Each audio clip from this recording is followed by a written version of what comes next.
A few years ago, a woman with a long career as a paramedic arrived at a family gathering. She walked into the house, took one look at her father-in-law's face, and immediately became deeply concerned. Her father-in-law felt perfectly fine. He even joked about it, telling her he didn't like how she looked either. But she insisted. She told him he needed to go to the hospital immediately. A few hours later, the man was in life-saving surgery. An examination had revealed a major arterial blockage. If she hadn't intervened, he would have had a massive heart attack. This life-saving intuition was a rapid, invisible calculation made by her brain before she could even consciously process the data. Look at this diagram of the circulatory system. When major arteries are obstructed, the body goes into defense mode. It prioritizes critical organs, meaning blood physically drains from the surface of the skin, especially the face, and pools in the chest. After years of treating heart failure patients, the paramedic had unconsciously learned to recognize this specific visual pattern. The human brain operates as a prediction machine. It continuously takes in your surroundings, sorts through the details, and automatically catalogs repeated cues for future use. You see this same non-conscious processing in highly technical fields. During the Gulf War, Lieutenant Commander Michael Riley stared at a radar screen and ordered a missile shot down. On the radar, the enemy threat looked exactly like the friendly aircraft in his own fleet traveling at the same speed and altitude.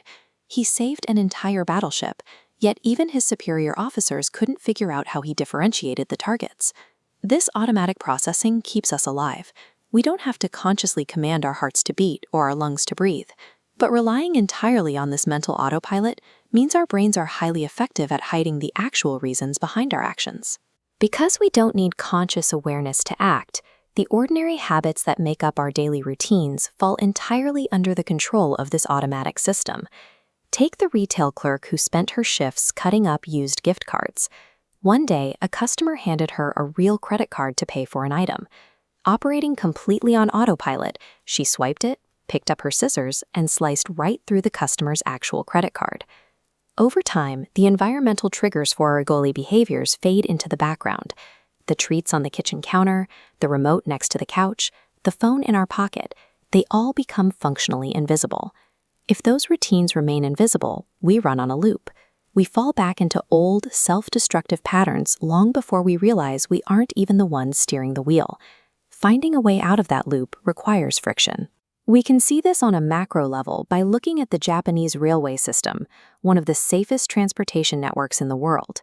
Train operators there run through a physical ritual known as pointing and calling. When approaching a signal, the conductor will point and call out, "Signal is green." They point at the speedometer and state the exact speed. Every detail is identified, pointed at, and spoken aloud.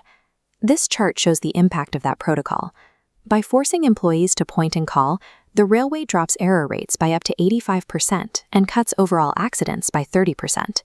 The MTA subway system in New York City eventually adopted a modified, point-only version of this process, and within 2 years, incidents of incorrectly berthed trains fell 57%.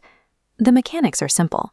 By forcing an operator to use their eyes, hands, mouth, and ears all at the same time, the system yanks a routine behavior out of autopilot and forces it back into conscious awareness. We need a point-and-call system for our own personal habits. We can do that by creating a habits scorecard. On a digital notepad, write down a sequential list of your entire morning routine. Then review each behavior, assigning a positive, negative, or neutral mark based on whether it helps solve problems effectively in the long run. You aren't doing this to judge yourself or immediately change your routine. The objective is to force your brain to actually notice what you are doing. If you struggle to rate a habit, ask yourself one question. Does this behavior cast a vote for or against the type of person I wish to be? The process of behavior change starts with this recognition, moving from acting on autopilot to seeing the pattern for what it is. The psychologist Carl Jung spent his career studying this exact tension between what we choose to do and what we do automatically.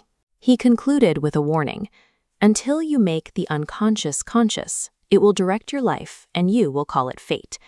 Thanks for taking time to explore the inner workings of the human mind with us today. If you want to cast a vote for your own growth, tap the like button, share this video with someone,